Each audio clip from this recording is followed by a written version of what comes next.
Geagte vriende, Paasfees is op hande en baie mense, baie gelowiges, baie teoloë, baie geleerdes het al gesê, dis die belangrikste fees vir Christene is Paasfees. Nie Kersfees nie, maar wel Paasfees. Ek wonder of u al mooi gedink het wat die sterwe aan die kruis van Jesus Christus vir ons regtig beteken. Hoe wyd die storie is, hoe wyd die betekenis is van Jesus se sterwe aan die kruis. Ons gaan 'n bietjie daaroor gesels. Kom ons bid net eers saam. Here, dankie vir die geleentheid om te kan praat. En om te kan dink oor u en oor die werk in ons lewens. En ons wil ook bid, Here, dat u hierdie geleentheid gebruik om ons op te voed in die geloof, maar ook om vir ons sterk te maak in die geloof. Amen.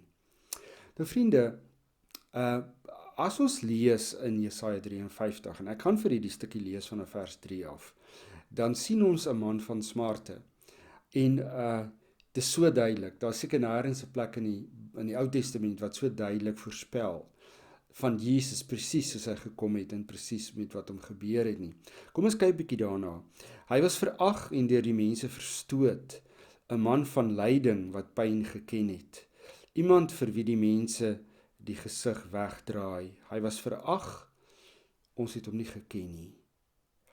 Tog het hy ons lyding op hom geneem, ons siektes het hy gedra, maar ons het hom beskou as een wat gestraf word, wat deur God geslaan en gepynig word. Oor ons oortredings is hy deurboor, oor ons sondes is hy verbrysel. Die straf wat vir ons vrede moes bring, was op hom. Deur sy wonde het daar vir ons genesing gekom. Pragtige gedeelte. Ons moet net een ding onthou, hierdie stukkie is geskryf 500, 600 jaar voor Jesus se geboorte.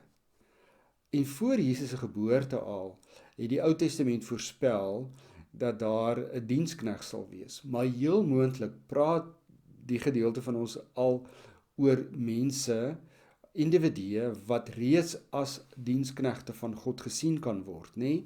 Of die arm van God. Dit is die ander woord daarvoor. En mense kan dink aan Moses. Moses is 'n voorbeeld van iemand wat die diensknegt van God was, die arm van God was, wat Israeliete uit slawerny uitgelei het. Mense kan ook dink aan 'n profeet Jeremia. Hy was die lydende profeet wat soveel swaar gekry het vir die volk Israel.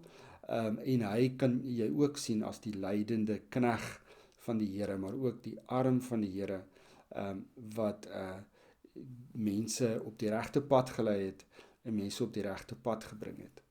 En dan heel duidelik het ons die Here Jesus Christus self, die Seun van God, wat dan die toppunt is, die belangrikste diensknegt van die Here en arm van die Here, wat die mensdom kom red het van hulle sonde. Hier staan dit tog baie duidelik. Hy het al ons sondes, al ons oortredinge op hom geneem.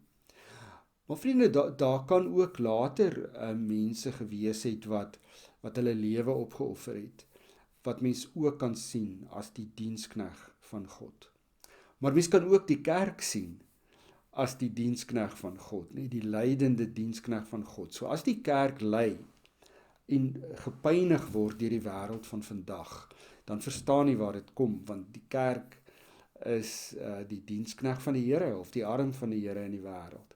As jy as gevolg van jou sondes ly en swaar kry, moet jy dit baie goed verstaan, ook uit hierdie punt uit, want jy is die diensknegt van die Here in die wêreld, jy is die arm van die Here in die wêreld. Maar natuurlik weet ons dat die Here Jesus Christus volledig in hierdie prentjie inpas, volledig vir ons gesterf het, en die diensknegt is wat ook die diepste, die meeste gelei het, want onthou hy is van God verlate, wat die ander diensknegte nie was nie. So vriende, daar's twee dinge. Die wonderlike boodskap van Paastyd is dat die Here Jesus Christus vir jou gesterf het. God het jou so lief gehad, dat hy sy enigste seun vir jou gegee het. Die enigste godsdiens in die wêreld, waar iemand vir jou sterf. Jy hoef nie vir God te sterf nie, maar God sterf vir jou. Maar dan ook die boodskap, dat ek en jy is ook as deel van die kerk diensknegte van God. En dat ons ook in hierdie wêreld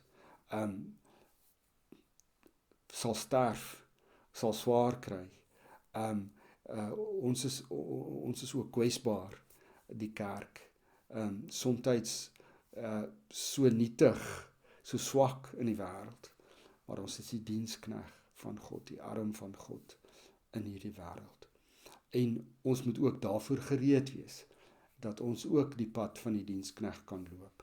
En as deel van die kerk, dat ons ook in die kerk die pad van die dienskneg kan loop. Mag die Here vir u seën waarmee u besig is, en ons sterk maak, ons dankbaar maak vir Jesus, maar ook ons sterk maak vir die dag, wanneer ons as dienskneg getoets sal word. Amen. Here, dankie vir hierdie pragtige woord van die dienskneg, wat kom lei het, en kom sterf het. Nie net vir die volk Israel nie, maar vir die hele wêreld. En dankie Here, dat ons ook weet, dat vandag sterf ons, ly ons, eerder ly ons nie net vir onsself nie, maar ook vir die wêreld. Amen.